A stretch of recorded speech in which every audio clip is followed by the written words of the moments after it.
Today, let's discuss a paradigm-shifting approach to osteoarthritis, focusing on the inhibition of 15-prostaglandin dehydrogenase, or 15-PGDH, a metabolic regulator they have identified as a gerozyme, a key enzymatic driver of age-related tissue degeneration. Their research, published in Science, demonstrates that by targeting 15-PGDH, they can restore the regenerative capacity of articular cartilage through a novel mechanism of cellular reprogramming. This work, conducted at the Baxter Laboratory for Stem Cell Biology at Stanford University, challenges the prevailing dogma that cartilage loss is an irreversible consequence of aging and joint trauma. They present evidence for functional tissue restoration. Osteoarthritis represents a significant clinical burden, affecting approximately 33 million adults in the United States alone. The pathology is characterized by a complex interplay between systemic aging, chronic low-grade inflammation, and the progressive exhaustion of intrinsic regenerative potential. Unlike vascularized tissues such as skeletal muscle or bone, articular cartilage lacks a robust endogenous repair mechanism, leading to the valley of death, where minor degenerative changes inevitably progress to bone-on-bone attrition. Current standards of care are strictly palliative, focusing on symptomatic pain management rather than disease modification. There remains a profound unmet medical need for therapeutics that target the root molecular causes of this degeneration. Their investigation identified 15-PGDH as the primary enzymatic culprit behind this regenerative failure. As illustrated in these histological sections, 15-PGDH expression is significantly upregulated in aged articular cartilage compared to young controls. This enzyme serves as the primary catabolic regulator of prostaglandin E2, or PGE2, a bioactive lipid essential for tissue homeostasis and regeneration. In the aged joint, pathological accumulation of 15-PGDH results in a localized depletion of PGE2, thereby blocking the signaling pathways necessary for matrix synthesis and cellular repair. This metabolic barrier effectively silences the regenerative program, facilitating the progression of osteoarthritis through the chronic suppression of chondrocyte anabolic activity. They hypothesized that pharmacological inhibition of 15-PGDH using a small molecule inhibitor denoted as PGDHI would prevent the degradation of PGE2 and restore its concentration to pro-regenerative levels.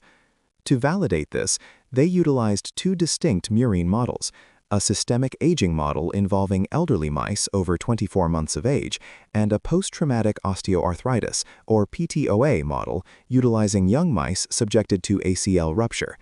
This dual approach allows us to evaluate the efficacy of 15-PGDH inhibition across both chronological aging and acute injury scenarios. By preventing the catabolism of endogenous PGE2, they aim to re-engage the chondrogenic program and promote functional cartilage restoration in vivo. Systemic administration of PGDHI in aged mice resulted in a remarkable restoration of full-thickness articular cartilage. Quantitative analysis revealed a significant reduction in the OARSI score, a standardized metric for osteoarthritis severity, from over 8 in vehicle-treated aged mice to approximately 3 in the treatment group. Furthermore, they observed a substantial increase in glycosaminoglycan, or GAG, content, indicating enhanced extracellular matrix production.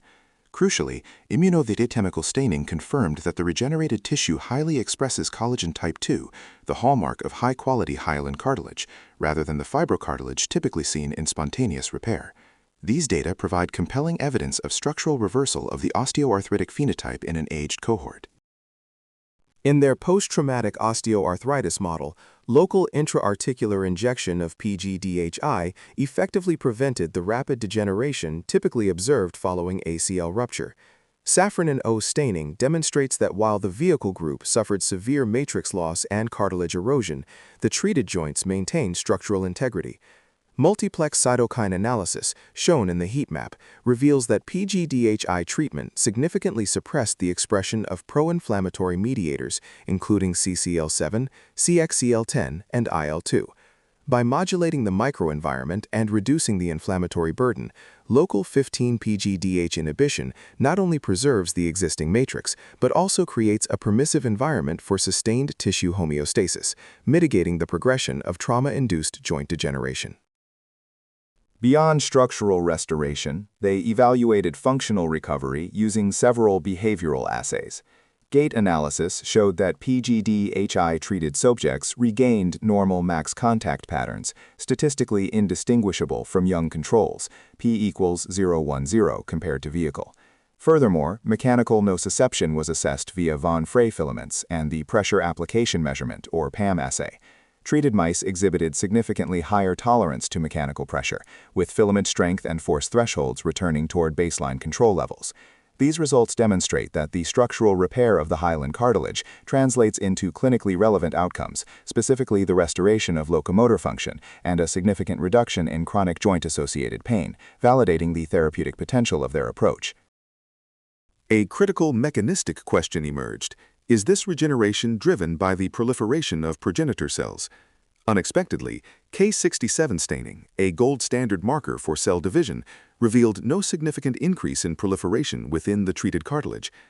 Since the absolute cell number remained constant despite the restoration of tissue volume, investigation of the articular microenvironment via single-cell RNA sequencing, or scRNA-seq, to characterize the transcriptomic shifts occurring within the pre-existing chondrocyte population in response to 15-PGDH inhibition. Their scRNA-seq analysis identified distinct chondrocyte subpopulations. Cluster 1, which they termed the villain cells, consists of 15-PGDH-positive and CD200-positive hypertrophic chondrocytes. These cells are enriched in aged, degenerated tissue and are primary drivers of matrix degradation and pathological ossification.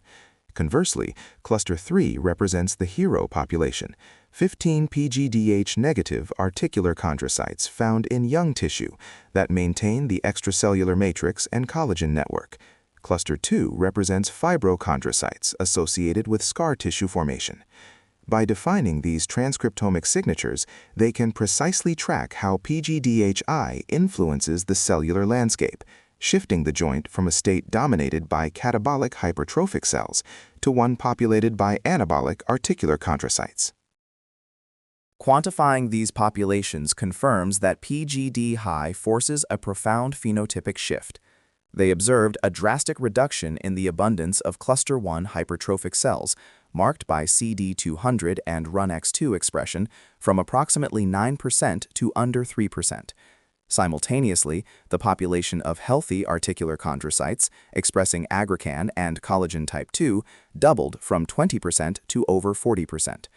This evidence strongly supports a model of cellular reprogramming, where pre-existing chondrocytes are functionally reverted from a degenerate hypertrophic state back to a youthful articular phenotype. This metabolic intervention effectively rewires the cell's internal program, replacing the drivers of degeneration with the engines of hyaline cartilage maintenance and repair. To validate these findings in situ, they employed codex multiplexed spatial imaging. In the aged, vehicle-treated cartilage, they observe clusters of CD200-positive and 15-PGDH-positive bad cells predominantly in the deep cartilage zones. However, upon 15-PGDH inhibition, these pathological cells are physically replaced by matrix-producing articular chondrocytes. The spatial overlap of WGA-labeled proteoglycans and CD44-expressing cells confirms the restoration of the functional articular layer. This high-resolution mapping proves that the transcriptomic shift they observed via sequencing manifests as a physical reconstruction of the cartilage architecture, with the good cells reclaiming the deep zones to re-establish a robust proteoglycan-rich extracellular matrix throughout the tissue. Crucially, they confirmed the clinical relevance of these findings by analyzing articular cartilage from human patients undergoing total knee replacement. They identified a substantial population of CD200-positive cells, comprising approximately 36.5% of the total chondrocyte pool. Consistent with their murine data, these human villain cells express significantly higher levels of 15-PGDH mRNA and secrete markedly lower levels of regenerative PGE2 compared to their CD200 negative counterparts, P.038 and P.002, respectively. This confirmation establishes that the metabolic and cellular drivers of degeneration they identified in mice are fully conserved in human osteoarthritis, providing a validated cellular target for therapeutic translation in an aging patient population. Finally, they demonstrated that PGDHI treatment regenerates human osteoarthritic tissue ex vivo. In human cartilage explants, PGDHI administration led to a significant decrease in the CD200 positive hypertrophic population and a concomitant increase in matrix production, as evidenced by intense safranin O staining. They also observed markers of improved cellular health, including upregulated mitochondrial biogenesis and autophagy pathways.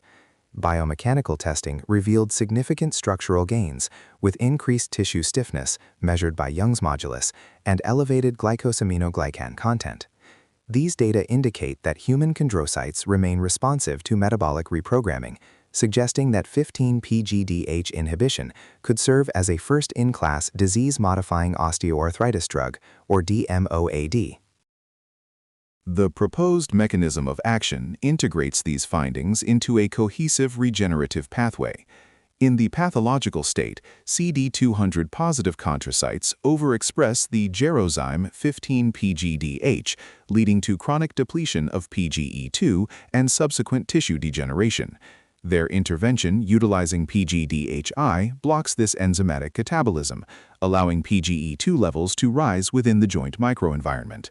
This localized increase in PGE2 triggers a phenotypic shift, or cellular reprogramming, of the resident chondrocytes. The cells transition from a hypertrophic catabolic state to a youthful anabolic articular phenotype. The ultimate outcome is the synthesis of high-quality hyaline cartilage, marked by collagen II and aggrecan, which directly facilitates structural repair and provides durable relief from arthritic pain. In conclusion, their work establishes a new paradigm for disease-modifying osteoarthritis drugs. They have validated 15-PGDH as a central gerozyme that drives cartilage attrition by creating a metabolic barrier to repair. By inhibiting this enzyme, they can restore high-quality hyaline cartilage and reduce chronic pain in both aging and injury contexts. This approach is mechanistically distinct from traditional regenerative medicine, as it relies on the phenotypic reprogramming of endogenous cells rather than the recruitment or transplantation of stem cells. Supported by robust human explant data, 15-PGDH inhibition offers an immediate and viable clinical strategy. By targeting these fundamental metabolic barriers, they unlock the intrinsic regenerative capacity of the aged joint.